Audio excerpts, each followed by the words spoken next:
لن تنالوا البر حتى تنفقوا مما تحبون، ہرگز نہیں پہنچ سکتے نیکی کے مقام کو جب تک کہ خرچ نہ کرو ان میں سے جو چیزیں تمہیں پسند ہیں۔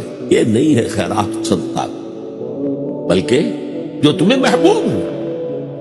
لن تنالوا البر، بر کے مقام تک نہیں پہنچ سکتے۔ پھر میں کہہ رہا ہوں عابد ہو سکتے ہو، زاہد ہو سکتے ہو، علم کا معاملہ ہے، محدث ہو سکتے ہو، مفسر ہو سکتے ہو، فقیہ ہو سکتے ہو، مفتی ہو سکتے ہو، سب کچھ ہو سکتے ہو، قرآن مجید کی روح سے نیک نہیں کہلا سکتے۔